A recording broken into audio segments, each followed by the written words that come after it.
তো hello guys, আজকে দিলাম লাউয়াছড়া জাতীয় উদ্যান কমলগঞ্জে। আর এইখানে যা কিছু আছে সব কিছু দেখানোর চেষ্টা করবো। লগে হোক আর সম্পূর্ণ ভিডিও দেখুক।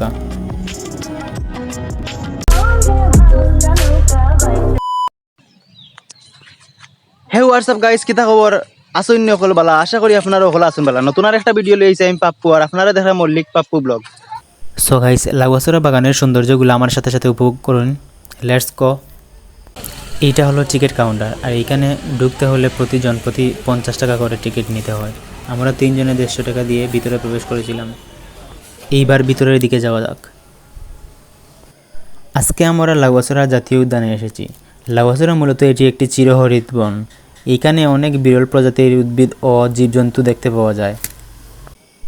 শ্রীমঙ্গলের সবচেয়ে সুন্দরতম জায়গা লাউয়াছড়া জাতীয় উদ্যান। প্রতি 100 জন শ্রীমঙ্গল ঘুরতে আসলে লাউয়াছড়া দেখতে আসে। মৌলভীবাজার জেলার কমলগঞ্জ উপজেলার অবস্থিত লাউয়াছড়া জাতীয় উদ্যানটি।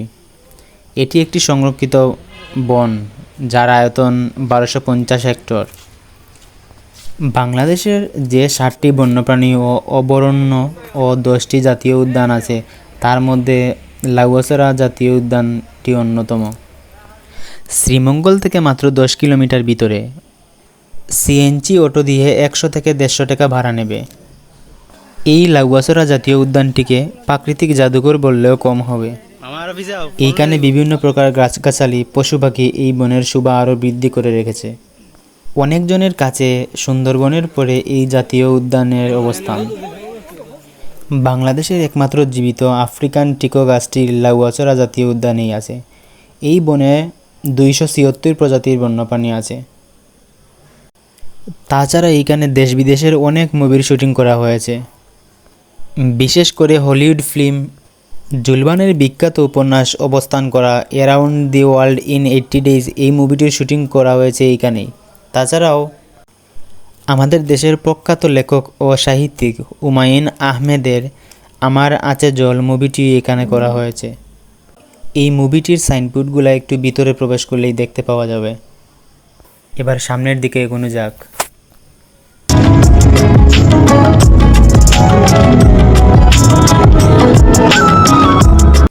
এই হলো একটা মুভির সাইনবোর্ড, আর হাতের ডান দিকে আমার আছে জল এই মুভির সাইনবোর্ড রয়েছে। তাছাড়াও বনের ভিতর রয়েছে আদিবাসীদের গ্রাম।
এইটা হলো এই বনের ম্যাপ।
সো গাইস, প্রতিবারের মতো নতুন নতুন ভিডিও নিয়ে আসবো যদি আপনাদের সাপোর্ট পাই। আপনাদের সাপোর্ট আমাদের অনেক ইন্সপায়ার করে, তাই মল্লিক পাপ্পু চ্যানেলটি সাবস্ক্রাইব করে আমাদের পাশেই থাকবেন। আর ফেসবুক পেজে হলে অবশ্যই ফলো দিয়ে রাখবেন।